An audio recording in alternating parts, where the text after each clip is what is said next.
Olá, pessoal! Sejam bem-vindos ou bem-vindos de volta ao canal das Primas da Brad Strass. Hoje estamos aqui reunidas para finalizar a nossa leitura conjunta de Os Demônios, do Dostoiévski. Todo mundo com seu livrinho. Esse final impactante. Eu nunca vou esquecer esse final. Sim. Quer dizer, o final anexo, né? Ainda temos que comentar isso. Não, Guria, duas coisas muito impactantes. Até podíamos comentar, fazer dois Podia vídeos. começar porque pelo final, a Malu. Eu tô só pela explicação da Tati, porque eu não entendo nada. Aí vocês colocam Na muito na aula minha de conta hoje. aí. Na aula de hoje, Na aula de hoje. retomando a aula. Vamos, Tati, pode nos dar aula aí. O Não, que tu eu achou disso aí? não. Aliás, eu não lembro nem quais são os capítulos que a gente ia ter que falar, porque, como a Nem Nani eu. falou, eu lembro só do que o tal do apêndice, que é o capítulo que não foi publicado na obra original. E depois que eu li esse capítulo, eu fiquei mais curiosa e eu fui ler a biografia do Dostoiévski. Por quê? Porque eu fiquei muito curiosa com esse tal desse capítulo aí. Mas, enfim, vamos só fazer um resumo, porque acho que quem acompanha aqui com a gente também leu. Então, a gente tinha 2 capítulos para ler no final, que eram os capítulos finais aqui do livro, e que fecham a história, não de uma maneira... Depois que eu li aquele capítulo que a gente vai falar, eu percebi que talvez esse fechamento foi bom até, né? Mas eu senti que faltou, eu não sei se essa sensação de faltar eu tive depois de ler o apêndice ou antes, né? Mas... Eu acho que o apêndice foi... vamos falar depois do apêndice, né? Mas eu fiquei assim, se não tivesse... Quando eu acabei o apêndice, eu fiquei... Se não tivesse o apêndice, ia ficar faltando isso do apêndice. Ao mesmo tempo, o apêndice dá para abrir um outro livro. Exato. Isso aí, é essa a sensação. Acho que não tenho que nem pôr nem tirar ainda. Foi o que a Nani falou. É isso aí. Exato. Na primeira edição que eu li, a gente estava até vendo isso antes, não tem o apêndice. A edição da Martin Claret, que é atual, porque essa aqui tá, tudo bem, é velha, não tem o apêndice. Não tem? Nossa. Não tem. Então, gente, essa é a edição certa. Tem que ler o apêndice. Tem. Não. Pô, tem que ler o apêndice. Nós somos privilegiados que podemos ler o apêndice, vamos ler. Tu leu da Martin Claret, nos contate que a gente manda um xerox pra você. A Malu já fazia. Xerox. Qual... Xerox é ótimo. Xerox é bom, hein, Malu? É que nem Lan House. Mas, enfim, a gente tinha 2 capítulos. É o capítulo o 7 e o 8, né? São os últimos. Então, parece... Não tem nada pra falar, falou... A gente tem, então, no capítulo 7, que se chama A Última Errância do Stepan, o que aconteceu com ele, né? Vamos ver aí. Ficou bom, né? Assim, eu já nem lembro muito quando eu li aqui, mas, enfim, ele resolve... A gente encontrou lá, ele resolve fugir, né? E aí ele dá uma de Tolstói e... Não sei nem se... E sai. Não sai de bicicleta, mas... Foge de casa aos 80 anos. É bem isso. Ele foge e nas andanças dele lá, ele encontra uma mulher. Eu tô fazendo bem resumido porque é o que eu lembro, assim, de detalhes eu já não lembro aqui muito. E essa mulher, e ele antes de chegar, ele não lembra nem qual era o destino que ele queria ir, nem ele sabia explicar para as pessoas, né? Acho que não tinha, né? Não tinha. Não, ele saiu, desvariou, assim, eu acho que ele não tinha nenhum, assim, em mente. Deixa a vida me levar. Exato. Vida leva. E ele encontra uma vendedora de evangelho, né? E essa mulher acaba cuidando dele, porque eles vão parar em uma outra cidade, que era uma cidade que ele ia esperar para tomar uma balsa para ir para outra localidade, que nem ele sabia se ele queria ir ou não, mas todo mundo já estava pressupondo que era lá que ele queria ir, para encontrar alguém, que não sei o quê, que lá tinha a casa de não sei o quê, não lembro. Eu só sei que ele... Mas aí, agora que você falou, eu lembrei de uma observação. Um criado de alguém que ele conhecia encontrou e reconheceu Uhum. ele, falou que um fulano de tal morava nessa cidade, que ia receber ele, lá, lá, lá. Pessoas, E como sempre, convenceram ele do que ele tinha que fazer da vida. E ele, carrapato do jeito que é, arrumou, parasita, né? Arrumou a nova, o novo animalzinho dele, que foi essa mulher. Aí ele Isso. encontrou ela, pronto, essa é a missão, minha missão de vida. Vou pregar a palavra do evangelho que eu mesmo nem sei, mas eu vou aqui aprender e relembrar e vou vender evangelho para todo mundo, porque eu não tenho meus próprios sonhos, né? Ah, Isso. esse personagem dele é muito bom. É ridículo, mas assim, é muito bem construído, né? É. E daí, tipo, ficou muito como aquela coisa de antes, né? Ele não era um intelectual de verdade, ele se vendia como aquilo, assim. E tinha uma Uhum. mulher, né? É muito igual, Sim, é a história se repetindo, assim, né? Sim. É triste. Tem uma hora que ele entra numa carroça, né? E para chegar nesse lugar, ou é, entra e vai para o É. lugar que os carroceiros estão indo, tô indo para lá estavam também. ainda. Então, Sim. bem aquela coisa, assim, não, Nem não sabia onde ele vá. queria ir, né?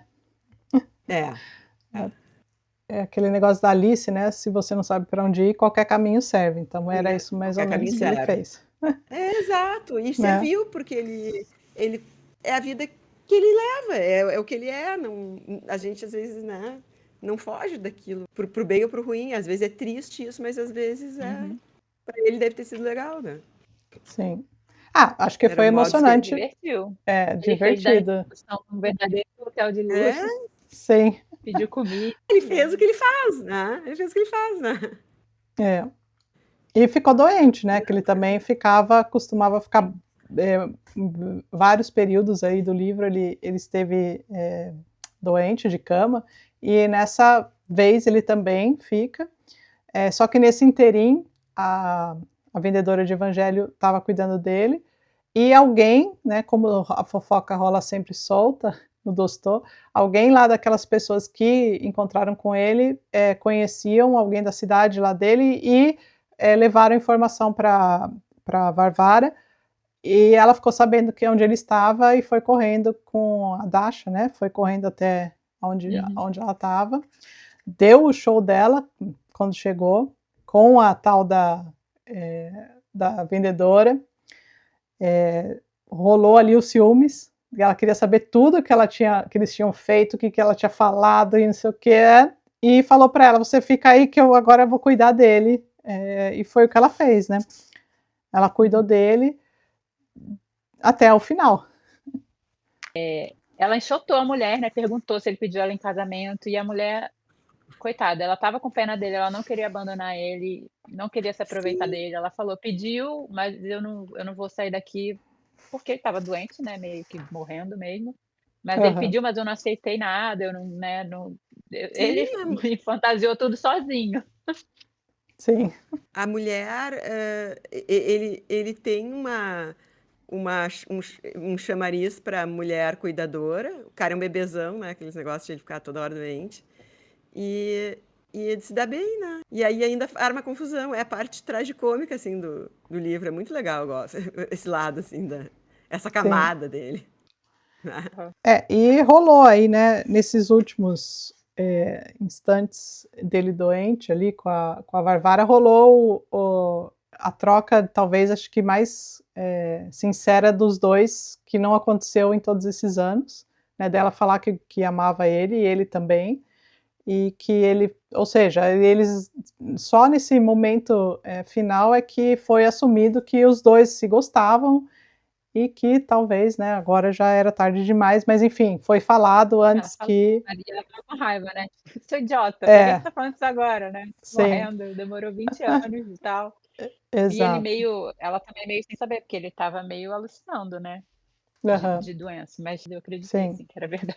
Ele era um fraco sem coragem, né? De enfrentar a vida de nada. Ele era, mas eu acho que ele era o mais sincero, até por conta disso, porque ele, quando falava as coisas dele lá, ele, é claro que ele fingia ser uma coisa que ele não era, assim, um intelectual de tanto, não sei, mas ele não, nunca deixou de, nunca quis ser outra pessoa, acho, talvez, assim, de Ele tinha os valores dele, mas eu tô dizendo assim, não tinha coragem para viver a vida que ele ah, queria, com a sim, pessoa que ele exato, queria, de fazer nada. Eu não é. gostava.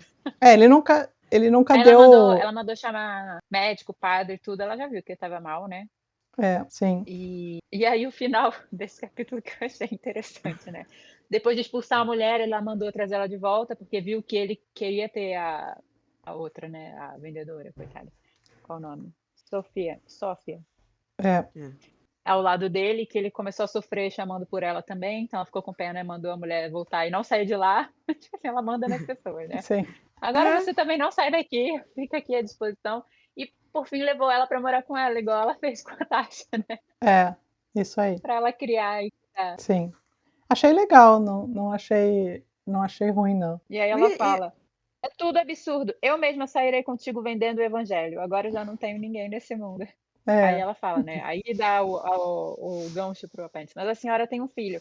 Não tenho filho. Como se estivesse profetizando. Aí, é, se não tem o apêndice, fica por isso mesmo. Ou exato. seja, precisava do apêndice. Guria, eu acho, em relação ao Peter, ele, ele viveu o que ele queria viver, era aquilo. E ele acreditava mesmo que ele era aquela pessoa, e as pessoas do entorno dele faziam ele acreditar, porque a Varvara, ela alimentava aquela coisa de ele ser um super intelectual, ela era super respeitada naquela sociedade, alimentava aquilo.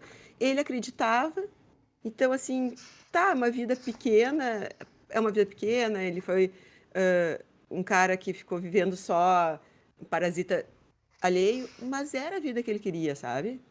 E às vezes, deixa a vida me levar dele, levou exatamente para o lugar que ele gosta de estar, sabe? E eu acho que isso acontece muito na vida, sabe? As pessoas, elas acabam. Eu vou fazer uma grande mudança, eu vou fugir de casa aos 80 anos, papapá, e acaba fazendo exatamente aquilo que fez a vida inteira e aquilo. E eu acredito que é o que elas gostam, sabe? Ah, podia ter feito tanto mais, podia ter sido isso. Podia, mas será que era isso que ele queria? Porque, Uhum. tá, às vezes tá, o cara tem uma depressão, não sai do lugar por causa disso e tal. Mas não, ele tava super resolvido naquilo. Era sincerão, ele não era um cara como os outros, assim, maldosos, aquela trupe, assim. Ele é um cara que... boa praça, assim, né? sim. A E eu questão que acho me que, deixou assim, achando que ele não foi mais, nem é nesse sentido. Eu concordo com sim, você, tem gente que o é. que é, tá bom. Mas foi mais E, nesse sentido dele com ela, que eu É, acho, bom, deu a entender que ele aham. queria, e ela também. E aí eles ficaram naquele relacionamento estranho por 20 anos. Mas aquilo funcionava para eles. Isso que eu acho, sabe? Tipo É, assim. E tem, é como alguns casamentos que a gente olha, bah, como é que. Às vezes tem os casamentos dos nossos pais, e, bah, por quê, né? Não, aquilo funciona para eles, né? Então, assim, eu acho que essa construção dele é muito legal, muito boa. sim, Eu gosto do personagem dele, eu gosto dele, apesar de ele eu ser também. também. um parasitão, assim. Sim. E a Varvara também, assim, é a melhor do livro. Ela Não, começou É, maravilhosa e terminou é, absoluta. sim, total, total. Começou maravilhosa e terminou absoluta. É isso aí, exato. Perfeito, perfeito. sim, Não, guria, perfeito. Ela foi. E tem gente que é pra mandar e tem gente que é pra obedecer, cara, sabe? É, Tipo, senão não funciona, né? sim, ele queria alguém que resolvesse as coisas por ele. Ele não gostava de resolver as coisas. Então, é é, aquele chinelo velho pro pé torto, guria. sim, E o mundo dela acabou sendo ele, porque o filho era aquele troço, aquele monstro, aquele. Bom, vamos depois ao filho. É, sim, Ah, é. Mas então, vamos lá. Aí o pobre do Stepan, então, morreu, né? E ela levou a nova companheira dela para casa. Então a Dasha continuou com ela, mas aí ela levou mais uma. Falou que ela não tinha mais ninguém. E aí a gente vai para o próximo capítulo, que é a conclusão, que o narrador tipo dá uma explicação para a gente do que aconteceu com os envolvidos lá nos crimes, né? O pessoal do grupo dos 5 lá e que era encabeçado pelo Peter, e foi assim, quase todo mundo escapou, assim, fugiu, porque deu certo, né, a questão do Kirillov, dele ter feito aquela carta, então, só que não foi exatamente do jeito que eles tinham pensado, porque alguns sentiram, ficaram com a consciência pesada, remorso. remorso, e outros, né, não decidiram que não queriam participar de mais nada, e assim, o próprio Peter sumiu, né, foi lá para a gente viu no último na última meta, que ele foi embora, pegou o trem lá e a gente não sabe mais nada dele, muito menos se era verdade que existiam outros grupos espalhados pela Rússia ou não. Então aí ele dá uma fechada aqui pra gente, e eu acho que ele deixa ali em aberto só a parte do rapaz do Erkel, que foi o que era o mais novo, que estava ajudando o Peter a fugir ali no trem, que levou ele acho que na estação, e que daí ele falou que da parte dele não teve nenhuma palavra de arrependimento. E não sei se aqui ele quis deixar entender que a semente continuou ali entre eles, né? Assim, apesar da maioria ter se arrependido, esse rapazinho talvez tenha sido o único ali que ficou com essa ideia ainda, e que posteriormente podia vir a agir novamente com relação a esses atos aí dos revolucionários. Mas aí foi, acho que é isso, só que ele... e a parte mais importante, é claro, no final, que a Dasha recebe uma carta do Nikolai, né, falando que ele está na Suíça, né, e que ele planeja ir morar em algum lugar lá que não tem ninguém, que ele vai... Ele tinha falado para ela, né, se ela quer ser a enfermeira dele naquele lugar que não tem ninguém, não tem nada para fazer, não tem... Isso. É uma merda. E aí na mesma carta ele diz, é melhor que você não venha. Isso. Ele chama mais disso que... E aí, bom, essa carta dele diz, mas não diz muito, né, ele meio que fala que ele não mereceria, acho que talvez a companhia dela, mas como ela tinha falado, e ele fala, sei que preciso me matar, varrer-me da face da terra como um inseto torpe, mas tenho medo do suicídio porque temo mostrar magnanimidade. Sei que isso será... Ele fica dizendo o tempo inteiro, né? Sim. Desculpe escrever tanto, 10 páginas são suficientes para convidar alguém como enfermeira. Sim, ou seja, ele na carta para Dasha, ele só assume todas as culpas e fala se ela quer ir com ele, né? É isso aí. Ele menciona, mas quando eu li eu nem tinha porque ele fala, né, que o Kirillov se matou, que ele não suportou a ideia, mas que foi magnânimo porque não estava em perfeito juízo. Ele não pode perder o juízo, não sei o que lá. Ele fala, sei que preciso me matar, lá, desculpe. Mas a gente vê que ele tá com a cabeça cheia, né, assim, mas até então... Aí a melhor parte, a Daria mostrou pra Varvara e ela falou, então vamos, né, se você vai eu vou também, porque ela sempre quer num passeio. Sim. E aí elas se arrumaram e foram, e chegaram lá, não encontraram ele, né, no lugar que era pra estar. Aí o final é meio, né, pesado, assim, bom, todo mundo já leu, né, a Varvara viu um lugar que ele poderia estar, mas ela não quis ir. A Dasha foi, né, a Dasha foi atrás, e aí ela viu o que viu, deu um grito e desmaiou. Aí fala, né, que ele estava pendurado e um pequeno pedaço de papel, não culpem ninguém, fui eu mesmo. Sim. E médicos negaram a hipótese de loucura. E aí, teoricamente, em todas as edições do mundo, acaba aí. Sim. Mas vem esse apêndice, que tem uma nota aqui na edição da 34, que diz que o Dostô quis incluir esse capítulo, mas foi recusado pelo redator-chefe de uma revista, onde foi publicado o romance em folhetim. Ele tentou refazer várias vezes, mas não conseguiu sair da essência do original, e aí tem um crítico que considera o ponto culminante de todo o romance. Eu tenho que concordar com isso. E aí uma editora inseriu num volume das obras completas de Dostoiévski, que foi a partir do qual fizeram essa tradução da 34. Sim. Então, para mim, essencial. O livro termina com ele, então, ele se matou, né? Ele se enforcou, elas descobriram, só que essa parte aqui, ela viria, que depois ele, no final da segunda parte do livro, que é justamente um capítulo do Stjepan, que ele colocou. O Stjepan revisitado. Ele teve que escrever esse capítulo no lugar deste que está no apêndice, né?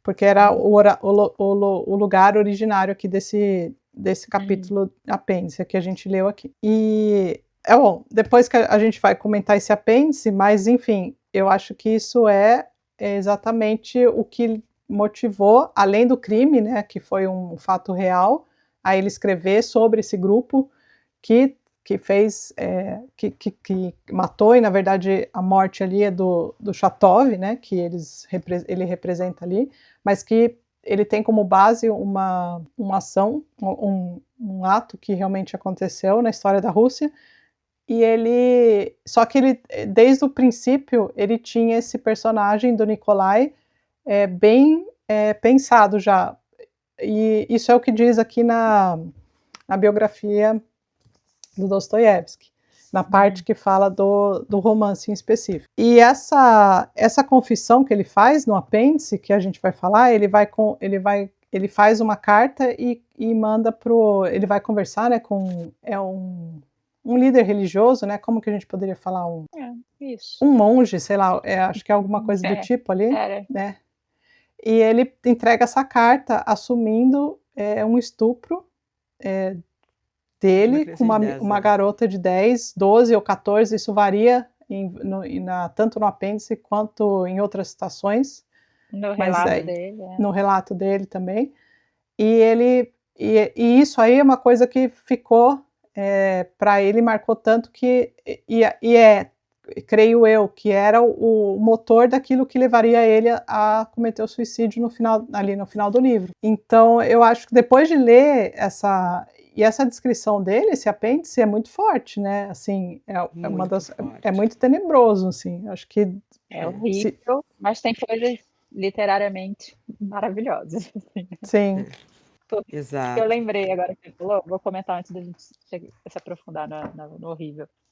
Porque ele vai conversar com esse cara e ele fica, né, o livro todo debatendo, né, crê em Deus, não crê em Deus, está arrependido, então você crê, né, o cara fica até querendo converter ele a se instalar num monastério, algum lugar do tipo, e se ele passar anos lá, ele vai cumprir uma pena, né, e vai se regenerar, porque ele acha que ele tá podre e por isso que ele tem que se matar, ele não vai conseguir se limpar desse fato aí, né, que nem ele mesmo sabe por quê, vamos dizer assim, mais ou menos, né? Bom, a gente entra nesse detalhe depois. E aí ele diz que escreveu essa carta e ele pede para ler pro cara. E aí diz que a leitura dura cerca de 1 hora. E o cara critica a carta, né? Isso que ele escreveu, esse relato, literariamente, várias vezes, falando, né? Que se ele está tão preocupado com o estilo, a forma, então ele quer que isso impacte as pessoas. Então, na verdade, ele está sim preocupado com a vida e com o que ser os outros acham. isso. Com o julgamento das assim, pessoas em relação a ele. Exatamente. Porque ele estava sempre, né? Faço o que eu quiser, né? Tipo, não me importo com os outros, não me importo com as consequências. Inclusive, esse Não tô ato nem aí, foi né? mais ou menos assim, né? Não tô passando pano, não, tá? Mas até ele parece confuso sobre exatamente por quê, né? Porque ele meio que via a menina desafiando ele. Não consigo nem explicar, passar pano, porque eu fiquei arrepiada, é horrível a cena. E é muito bem descrita de um jeito muito bom, né? Porque em nenhum momento descreve o ato em si, mas descreve todo esse olhar, a menina entrou e a porta e não sei o que lá, e o bicho, né? Ai, Nossa, é um troço assim, e é fenomenal, e revela assim toda aquela monstruosidade dele, assim, do prazer dele de fazer uma monstruosidade. Não era só o ato, né, de violentar a menina. Né? Ele fala, ele descreve o prazer que ele sente em ser um monstro, assim, né? Me dá uma... Tô arrepiada. E tu imagina se isso fosse revelado antes pra gente, né? Então, esse capítulo tinha que existir onde ele tá, porque lá onde a gente falou não ia ser bom. Não, é um troço assim, é forte demais, né? E tu vê que ele junta essa parte da discussão de Deus, que permeia quase toda essa obra, assim, né? De acreditar ou não disso ou daquilo. Essa discussão encaixaria ali, eu acho. Mas essa revelação toda, eu não sei como é. Eu acho que quando eu te fizer uma releitura, eu vou botar o capítulo ali, sabe? Pra ver como funciona. No lugar dele. Malu não no seu satisfeita devido lugar. em ler 2 vezes, ela quer ler 3 vezes. Mas esses livros, ele é muito bom, né? O cara era muito bom. Fica apavorada, assim. Aqueles livros, assim, que são, tipo, uma... Não é uma terapia, né? Mas seria, assim, uma psicanálise, assim. Teria que chamar Marildinha, assim. É tipo o Proust, assim, né? Tu lê aquilo ali, tu nunca vai sair igual daquilo ali, né? É um troço que marca a tua vida de uma forma, e esses livros dele têm esse mesmo poder, né? Sim. Tati, você achou algo na biografia? Então, achei várias coisas. Uma coisa boa que eu achei, que eu fiquei muito feliz e eu tinha que trazer aqui, apesar de toda essa coisa ruim que a gente está falando de um, Sim. né, tem uma coisa muito legal que eu descobri aqui, que na época que ele estava escrevendo, então ele começou a escrever e ele estava num dos períodos que ele estava fora da Rússia por conta do que ele devia, né? Que a gente sabe que o Dostoiévski tinha muitas dívidas por conta de jogo e tal. Ele vivia pedindo dinheiro. E a primeira coisa, Malu, a gente conversou naquele vídeo sobre quando o Chatov é morto, que quando a mulher dá à luz, né? A mulher do Chatov dá à luz. E eu até comentei, será que porque o Dostoiévski passava nesses períodos em que a mulher dele estava grávida e ele tinha que continuar escrevendo. E nessa escrita, ela estava assim grávida, ela teve o filho, né? Sem ele. Durante o período que ele estava escrevendo Os Demônios, acho que ele não estava tão adiantado para estar naquele capítulo, mas acho que ele tinha essa memória aí.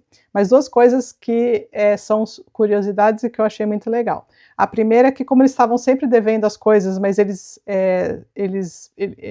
viviam penhorando os bens para conseguir ficar mais um tempo, né, se mantendo, a Ana, que é a esposa do Dostoiévski, falou que que entre eles se comparavam com o senhor e a senhora Micawber do David Copperfield. E aí, porque eles, né, e eu falei assim, nossa, que lindo, que legal, amei. Que legal. Eles mesmos se comparando, porque eles, né, se achavam, eram pessoas boas de coração, porém estavam sempre precisando sem dinheiro. de dinheiro. E o senhor e a senhora Micawber são demais. São. Outra não coisa que eu descobri... para quem não leu, porque Saudades.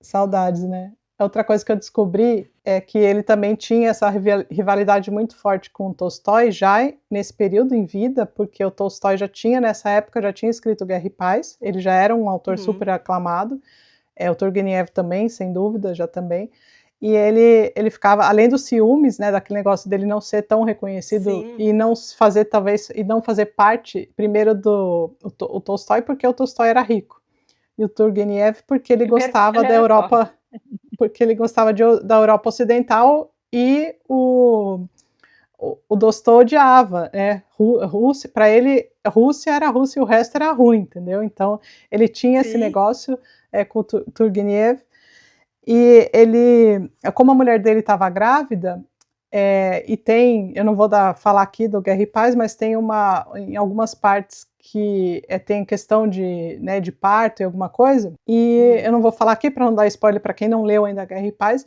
mas ele falou que na época que ela tava para ter que ela teve o bebê, ou que ela estava para ter o bebê, ele escondeu o Guerra e Paz dela para ela não ler uma parte que poderia ser tocante para ela, sabe? Aí eu falei, ou seja, ele criticava, mas ele adorava, ele assumia que o Tolstói era bom, né? Ele tinha, ele sabia reconhecer um bom livro, né? Sim, ele sabia. Eu lembrei agora que, Tati, você chegou a ler aquele texto do livro do Mann, que uma leitora lá do nosso grupo indicou? Eu tava até com ele aqui, ó. Tem aí, aqui. Bom, é pequenininho, bom, e ele faz muita correlação do Tolstói com o Nietzsche, porque ele também reconhece em algumas partes do Nietzsche, né, porque eles, na verdade, eles eram autores contemporâneos e o Nietzsche viveu mais, então acho que ele fala que ele leu mais Tolstói e ele gostava muito. Agora, tem coisas, essa própria parte do niilismo, do super-homem no Nietzsche, e aí que é o novo homem aqui no Tolstói, que é toda essa discussão do Kirillov, que é o Kirillov que apresenta, né, de você não, se você não acredita em Deus, então ele era ele se colocou naquela posição, e aí isso aí é a discussão que o Nietzsche traz depois, e o Thomas Mann fala bastante disso, nessa comparação dos dois, então é bem legal, mas curtinho e bem fácil de ler, acho que vale a pena ler. Porque ele liga os dois autores assim muito bem. E assim, mas aqui é muito bom. Ele fala das tretas com o Turgenev, que também dessa parte dessa confissão do Nicolai do livro ter sido alguma coisa que ele alguma vez assim, deixou meio em aberto se isso aí seria a verdade que ele sabia de alguém ou dele mesmo, entendeu? Mas todo mundo crê que isso aí era só para ele criar um burburinho em torno das coisas lá, umas fofocas, né? Em torno dos autores aí. E ele discorre muito sobre a questão do grupo, né, do que ele conhecia ali, o que aconteceu, e dele ter interligado. Que ele participou também, exatamente. Ele participou, né, ele teve uma participação, não necessariamente direta nesse, que levou ao assassinato, né, de um rapaz lá na Rússia, mas ele, como um bom russo, e ele gostava muito de ser o bom russo, né, ele tem muita coisa, traz muito essa questão de discutir esses assuntos que eram inerentes àquela época, mas junto fazer desse romance uma coisa assim genial, porque que nem a Malu falou, que nem a Nani falou, é uma coisa que é assombrosa, né? Assim, ele se baseia num fato ali real para contar uma história pra gente, mas esse personagem que ele cria é de uma né, de uma coisa terrível, ele é realmente os demônios, né, então não poderia ter outro nome, porque o cara é realmente, e essa questão também da moral, sabe, assim, na verdade da discussão ali, se existe alguma linha tênue da moral ali, porque o próprio Nicolai na carta do apêndice ele mesmo se questiona, entendeu? Daquilo que ele fez, que ele sabe que é ruim, mas aí tem a parte que também ele faz questão de ver quando a menina se enforca, né? De ver, ele sabe o que ela fez, mas ele faz questão de ter aquela imagem para ele. Que ele poderia ter evitado. Poderia ter evitado, e ele fica ali assistindo. E apesar dele ter essa contradição, ele não faz nada e ele continua a vida dele bem, entendeu? Mas aí eu acho que o desfecho é o que ele... Aqui conta que o Dostoiévski já tinha das anotações dele, assim, de que esse personagem ia se matar no final. Então, essa era uma coisa para ele já conhecida desde o começo. Então, ele já sabia que ele faria isso com o personagem, entendeu? Acho que ele não pensou duas vezes em matar o personagem nesse caso. Sim, porque o que tu vai fazer com um cara desse? Não tem como absolver, tu não tem como... Tem que matar o cara no final, não tem outra saída para uma personagem dessas. Sim. Né? Não dá para ter a próxima... Não dá. E a Nani fala uma coisa que aqui no livro ele fala, viu, Nani? Aqui, ó, o suicídio do Stavrogin, que é o sobrenome dele, né, que encerra o romance, fora previsto por Dostoiévski desde a primeira concepção desse personagem. Mas é difícil dizer como ele poderia ser apresentado se o capítulo da confissão não tivesse sido incluído, né? Exatamente o que você falou. Não faria tanto sentido se a gente não soubesse do apêndice, né? Porque do que ele aconteceu. Sumiu, ficou de fora do negócio todo, ele era esquisitão, né? Fazia o que queria, deixou a Lisa lá morrer também, né? Deixou a outra lá também, morrer. Mas até então, por que ele se mataria? Assim, porque conversou com o Kirillov, que eles falaram sobre isso. Sim. Mas ia ficar em aberto, tudo bem, tem gente que também, né, não se importa com isso, mas não, o mas livro ficou muito melhor com isso. Faz muito mais sentido. Não, tinha que estar lá. Mas esse apêndice não foi publicado em vida dele, só depois que ele morreu, né? Acho que está na nota isso aqui também. Ele não. Geralmente nunca foi. O autor conhece a obra dele, né? Ele sabe o que tem que estar ali, né? Essa censura sempre é uma merda, né? Sempre é uma merda. E parece que ele tentou reformular ou colocar de outra maneira e tal, mas o editor dele não aceitou, né?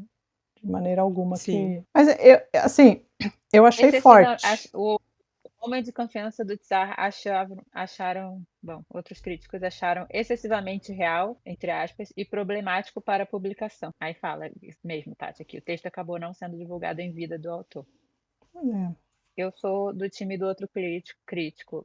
É o ponto culminante de todo. Sim.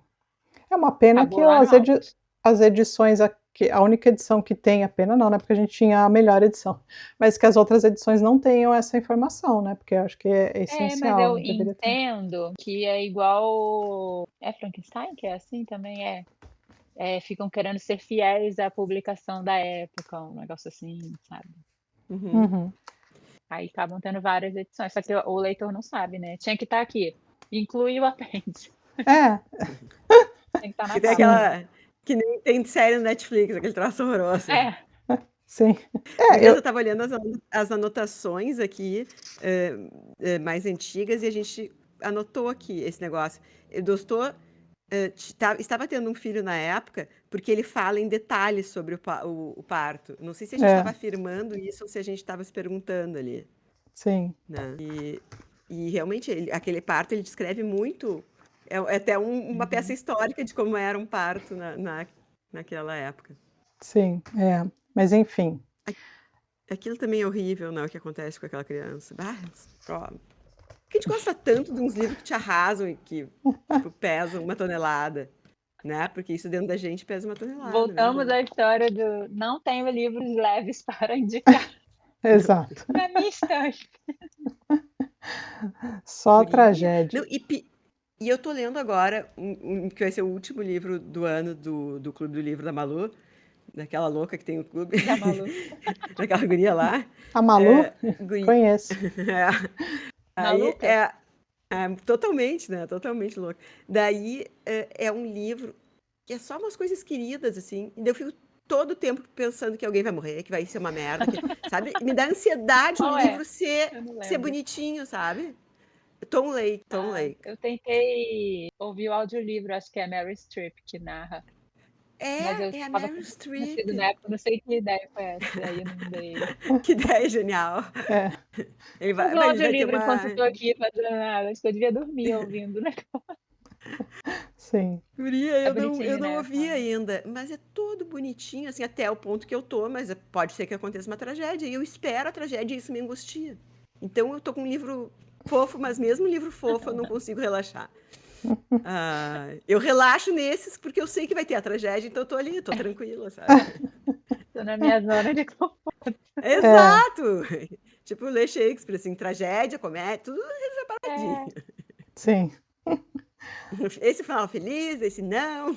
É. Ai. Mas é um Então, livraço, meu Deus. agradecer todo mundo que leu com a gente e já pode fazer as chamadas, né, do ano que vem. Sim. A gente, primeiro, né, como diz o inglesinho, olha, se A gente cumprimentem, vai porque não ler é essa. fácil chegar ao final de um troço desses, né? Sim. A gente sai transformada, né? É um troço uma experiência muito legal. E o ano que vem a gente vai fazer um pouquinho mais leve. Vamos começar com Dom Quixote. Dom Quixote. Um pouquinho mais leve. Ninguém E sabe. que No sentido que não é tão tragédia, né? Eu acho que não é, porque eu nunca li, gente, eu nunca li, tá? Depois não digam que eu Não vou falar garanti aqui, que né? não é. Reclamar da Malu. Não vou dizer, tu garantiu que era leve. Não, né? Sim. Aqui não trabalhamos com leveza, Nem com garantias. nem com garantias. E muito menos com o seu dinheiro de volta, porque como a gente não cobra, a gente não tem nada para dar para vocês. Exato. É isso, minha gente. E a gente tem todo o negócio Guri, a gente tem que largar o Shakespeare para ontem, né? Porque hoje é o oficial Black Friday, né? Largar a Mas, lista ó, pra galera. A gente a já gente, largou a ali? gente, a gente já sabe que a maioria não tem em livro avulso, então quem quer ler Shakespeare, busquem os box. Acho que é a única coisa que vocês podem fazer de melhor, entendeu? O que eu posso fazer é falar um pouco sobre os box, porque eu comprei ali o azul, ó. Então, daí, eu tá, acho mas que daí vamos fazer um vídeo pra gente falar de tudo ou falo agora no. a gente pode fazer um. Tá. Que daí, quem não quer saber dos demônios, que quer só coisa leve, aí só assiste as indicações. Porque tem gente que não tá lendo esse, aí não vai ver o final do vídeo. E não vai saber. Sim. Mas, ó, eu vou deixar os capítulos aqui, quem tem essa biografia do Dostoiévski, que é aquela única, que esse cara que escreveu essa única gigantesca, ele também escreveu, acho que não sei quantos, 7, 8, 9 livros de uma biografia ampliada do Dostoiévski. Essa aqui já é grande, a outra quero nem saber quanto que é maior. Mas enfim, os capítulos são do 41 ao 40 e... deixa eu ver, 41 ao 45. Não é muita coisa, dá para ler rapidinho. Só uma dica assim, que eu dou, se você não leu ainda nenhum, ou assim, não leu a maioria os mais importantes, né? Aqueles mais lidos do Dostô, Crime e Castigo, Os Irmãos Karamazov, do Subsolo, Memórias do Subsolo e Os Demônios, até o adolescente, ele também fala alguma... Às vezes você pode pegar algum spoiler aqui, tá? Porque ele fala como se todo mundo já soubesse o que acontece nos livros. Então, por isso que eu deixei até para ler no final. Mas é uma coisa que, daí, se você não quer pegar spoiler algum, então é melhor deixar, talvez, para ler as partes aqui equivalentes. Isso, exatamente. Quando você terminar de ler todos do Dostô. Mas se você não liga, também... Temos uma realista agora. Sim.